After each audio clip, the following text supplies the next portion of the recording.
Munasibada Ciida Fatriga ayaa lagu ciiday guud ahaan gobolka Sool waxaana dadweynaha salaada ciida ay ku tukadeen masaajidada iyo goobaha masallayaasha ee magaalada iyadoo ay kala qayb galeen tukashada salaada ciida maamulka gobolka Sool iyo ka degmada Lascanood iyadoo sidaas la mid ah Munasibada Ciida Fatriga lagu tukaday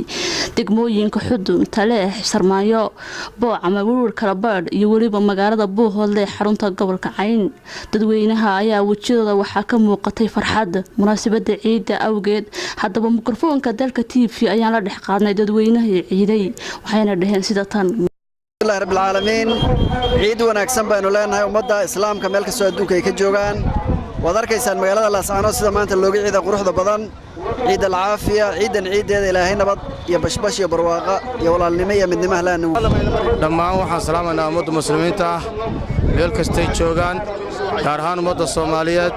waxaan leenahay kulli caam wa antum bil caam ciida ilaahay farxad inuu gaarsiiyo si farxada aanu gobolka soo lagu iidnay showga magaaladu aad buu wacan yahay roob baan helay ma sha Allah magacaygu Saacib Salax Xuseen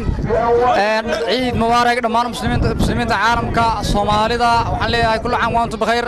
ilaahay inuu soo gaarsiiyay nabadda iyo mataqaana barwaaqada ciidkiisa ilaahay sida ka sii fiican baan u gaarsiiyo sanadkan waxaan rajeenaa dhammaan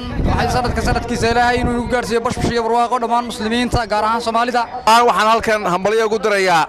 umada muslimiinta umada Soomaaliyeed umada Soomaaliland dhammaan meel kasta Soomaali joogto iyo meel kasta islaam joogo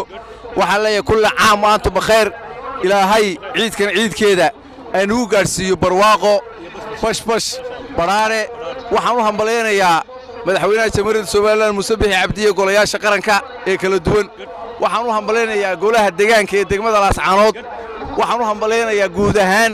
shacbi weynaha ku nool magaalada Lascanood waxaan leeyahay roobkii inoo daay barwaaqiyo nabadgelyo barwaaqo inuu gaarsiiyo roobkii waa la helay ilaahay waxaan ka baryaa inuu ilaahay barwaaqada aan nusqaanteeda uu inaga hayo inoona calfo dhammaanna waxaan u sheegayaa iyagana sidoo kale